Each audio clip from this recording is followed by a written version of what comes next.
Hi everyone, Mr. Boltri here, bringing you video 2.6, where we're going to be talking about friction. In order to do that, we are going to define friction and then run an experiment involving friction, which will give us the equation for friction. So first, friction is a force that is caused by the rubbing together of two surfaces. It's a resistive force, meaning that it works against motion. So if an object is in motion, then the friction is in the opposite direction of that motion. And if an object is stationary, then friction is in the opposite direction that the object would move if the friction were to disappear. I call that the attempted or desired motion. So it's caused by the rubbing together of two surfaces, and even if two surfaces appear to be smooth, like for example, a crate and the floor, then they actually, perfectly smooth surfaces do not actually exist. Even on a microscopic level, there's something called asperities, which is roughness on a microscopic level. So if we say something is frictionless, that's actually kind of a hypothetical idea of something that doesn't have any friction, where everything in the real world has some amount of friction, even if the object is like very, very, very smooth. And we can work to minimize that friction as much as we can, but there's still going to be some friction that exists, unless we're doing a pretend problem where we say that the surface is frictionless. But you can imagine a surface that's definitely not frictionless. Like try to imagine pushing like a cart over like a gravel driveway. So the gravel is definitely going to be pushing back against the motion of the cart, and that is caused by friction. So friction comes in three major flavors. There's static friction, which is when something is stationary and the friction is trying to stop the object from moving. And then there's kinetic friction, which is when the object is moving. And under kinetic friction, there's sliding friction and rolling friction, depending on if the object is sliding over the surface or rolling over the surface, which basically is determined by the shape of the object. If it's kind of a box or something like that, then it's going to slide. And if it's a cylinder, most commonly we see those in the forms of wheels, then it's going to be rolling. But these are both can be combined under the idea of kinetic friction. So we have this wood block on a table, and right now it's stationary. So you might be thinking, oh, well, there's friction on the wood block, but in this specific instance, you would be wrong. There's actually no friction on the wood block. There can be friction if we start to pull on the string, then the friction is going to resist the motion of the pull. So we pull on the string a little bit, and then friction resists. If the forces are still balanced, then the object won't move. It will maintain its constant velocity of 0 meters per second. If we pull a little bit more, then friction actually gets a little bit bigger, until if we can pull hard enough, then we can overcome the friction and the object can start to move. But the friction just sort of like rises its amount of force to meet the amount of force that's trying to get it to move. Until we do finally overcome that force friction, the forces become unbalanced, and then the object experiences some acceleration. So if we were to try to measure or quantify that force, thankfully, when we were doing the pulling, our rope was attached to a handy-dandy force sensor. So we can actually measure the amount of force friction, assuming that we don't like yank the string and cause the force tension to be way bigger than the force friction.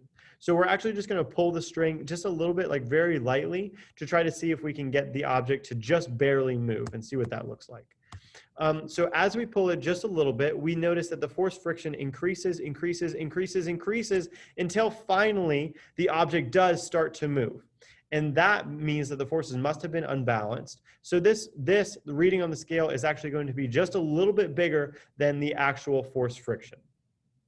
And then if we can pull it along at a constant velocity, then we can say that this is the reading on the force sensor equals the kinetic friction.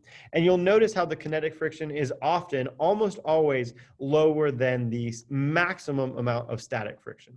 So this is the point at which the friction cannot cause the object to stay stationary anymore, and then the object starts to move. So we call that the breakaway point, which is the maximum amount of static friction. And then from then on is the rolling, or in this situation, sliding friction, which we'll just call kinetic. So to run this experiment, what we're going to do is we're going to stack more and more masses on top of the wood block, because And I'll make a setup of this in the next class so we can actually feel it moving. But as you stack more masses on top, you can actually feel that the force required to get it to move and to keep it moving is increased. So that actually gets me wondering a little quick question. Why is it increasing? Because we're adding mass on top, so we might be increasing the mass of the system, but that also might be increasing the force gravity on the system, or it could be the force normal on the system. So this is one of the questions that often confuses people, and I thought of a pretty simple way to answer it. So instead of stacking masses on top, what if instead I just put my hand right on top of the wood block and push down? If you were to try to pull to the right, you would notice that as I push down, that dramatically increases the force normal, which then in turn increases the force friction. So I haven't changed the mass of the block. I haven't changed the force gravity on the block. I have just added another force pushing down, which has increased the normal force, which has increased the force friction. And hopefully that makes sense to you, because if the friction force is caused by the rubbing together of the two surfaces, and those two surfaces are really smushed together, which we would see as a big normal force, then they would really be rubbing against each other a lot and cause a lot of frictional force.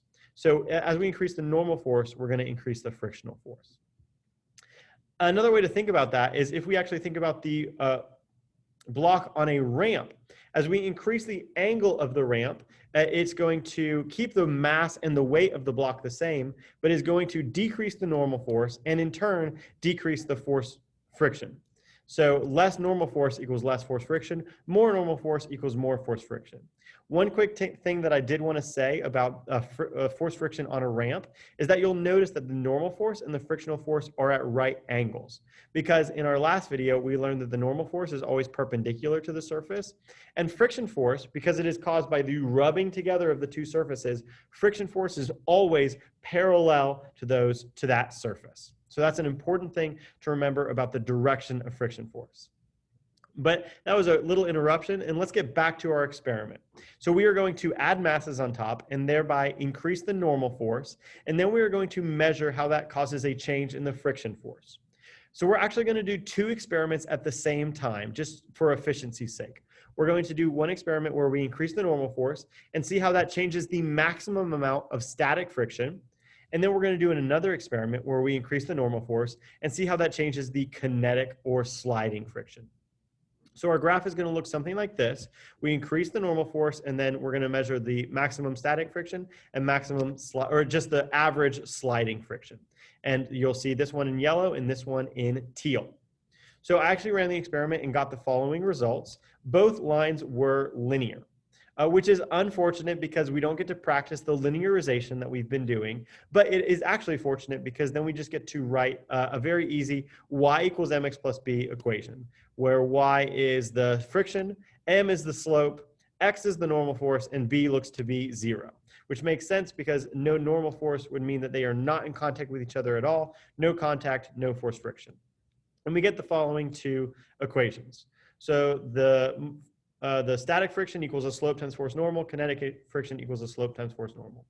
So scientists have actually come up with a name for both of these slopes. But before I tell you the name, let's think about what do the slopes mean. So it's actually going to be rise over run. So that's going to be newtons divided by newtons.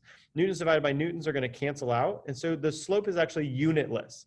It's just some number, which acts as like a multiplier to the bigger the slope, the more force friction that we're going to get with the same amount of force normal. So you'll notice that the yellow line has a bigger slope than the blue line, meaning that there's going to be more static friction than there is kinetic friction. In the same way, if I were to, instead of doing this on a smooth table, if I were to do this on the rough carpet, both of these lines would have steeper slopes because that would mean more force friction for the force normal.